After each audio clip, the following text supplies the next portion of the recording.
Hi friends, welcome to our channel. నేను మీ MPR.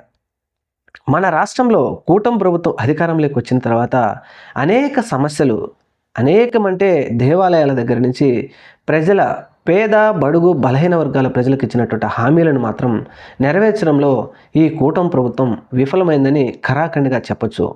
ఎందుకంటే super 6 హామీలు తెలుగుదేశం ప్రభుత్వం, బీజేపీ, జనసేన కూటమిగా ఏర్పడి ఇచ్చిన మేనిఫెస్టోను ప్రజల దగ్గరికి తీసుకెళ్లడంలో పూర్తిగా విఫలమైందని చెప్పేసి ప్రజలు ఒకంత నిరాశతోనే ఉన్నారని చెప్పాలి.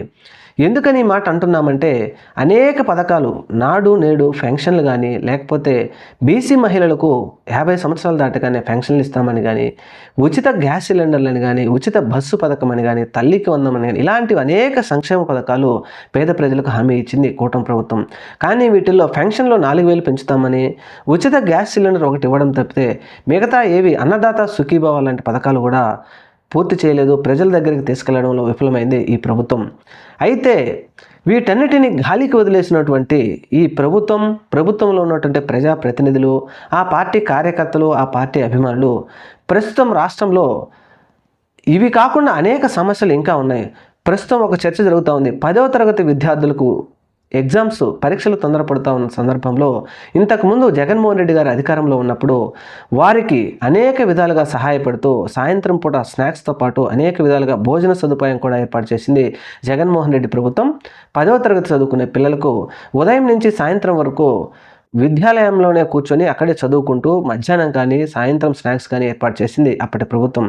కానీ ఇప్పుడు గవర్నమెంట్ స్కూల్స్లో 10వ తరగతి చదువుతున్నటువంటి విద్యార్థులకు వారికి స్నాక్స్ కానీ భోజనం కూడా ప్రభుత్వం నిధులు కేటాయించలేదు. ఈ నిధులు లేకపోవడం వల్ల విద్యార్థులను కడుపు నింపలేకపోతున్నామని చెప్పేసి విద్యాలయాల ఉపాధ్యాయులు చెప్తూ ఉంటే మరీ ఎంత బాధ అనిపిస్తూ ఉంది. మరీ ముఖ్యంగా ఈ విద్యార్థుల కడుపు నింపడం కోసం దాతలు ఎవరైనా ఉంటారా అని ఉపాధ్యాయులు ఆశిస్తున్నారంటే విషయం ఎంత దూరం వరకు వెళ్ళిందో ఆలోచించాలి. దీని మీద రాష్ట్రంలో ఉన్నటువంటి కూటమి ప్రభుత్వ పెద్దలు కానీ, ప్రజాప్రతినిధులు కానీ, అధికార ప్రతినిధులు కానీ, పార్టీ అభిమానులు కానీ, లేదంటే ఇలాంటి ఉపాధ్యాయుల సరౌండింగ్స్లో ఉన్నటువంటి వారు కానీ ఎవరైనా ఆలోచిస్తున్నారంటే లేదు. కేవలం వీరు ఆలోచిస్తున్నది, వీరు చూస్తున్నది ఈ రాష్ట్రానికి మనకు డిప్యూటీ సీఎం పదవి కావాలి, సీఎం పదవి మనకు కావాలి, మనకు ఆ నామినేటెడ్ పోస్ట్ కావాలి, ఈ నామినేటెడ్ పోస్ట్ కావాలి, అక్కడ ఇసుకలో మనం అంత సంపాదించుకోవచ్చు, అక్కడ మద్యంలో ఇంత సంపాదించుకోవచ్చు, జగన్మోహన్ రెడ్డి అప్పుడు ఇంత నాశనం చేసిపోయాడు, మనం ఇంత నాశనం చేయకుండా మనం దోచుకోవాలి, ఇలా మాట్లాడుకుంటున్నారు. కానీ చర్చ మొత్తం ఈ విధంగా డైవర్ట్ అవుతూ ఉంది. కానీ పేదవాడికి ఇవ్వవలసినటువంటి సంక్షేమ పథకాలు ఇవ్వడంలో కానీ, పేద విద్యార్థికి గవర్నమెంట్ స్కూల్స్ విద్యార్థులకు వారికి చదువు చెప్పే విషయంలో కానీ, వాడికి కడుపు నిండా అన్నం పెట్టే విషయంలో కానీ ప్రభుత్వం ఈ విధమైన చర్చను ఎందుకు తీసుకెళ్ళలేకపోతుంది? ఆ చర్చను కూడా కనీసం సోషల్ మీడియాలో మాలాంటి వాళ్ళు ఎవరైనా ప్రస్తావించినా దానిని అంగీకరించలేకపోతుంది ఈ ప్రభుత్వం అనడంలో ఎటువంటి అతిశయోక్తి లేదు. ఎందుకంటే అధికారం మీకు వచ్చింది కాబట్టి పదవి ఈ రోజు కాకపోతే రోజు, రేపు కాకపోతే ఎల్లుండి. ఎందుకంటే మన ముఖ్యమంత్రి నారా చంద్రబాబు నాయుడు గారు వారసుడిగా ఆ హక్కు ఆయనకు ఉంటుంది. తెలుగుదేశం పార్టీని ఆయన చేతిలోకి తీసుకోవడం, చంద్రబాబు నాయుడు గారి తర్వాత ముఖ్యమంత్రి పదవిని అధిష్టానించడం ఆయనకు ఆ హక్కు ఉంటుంది.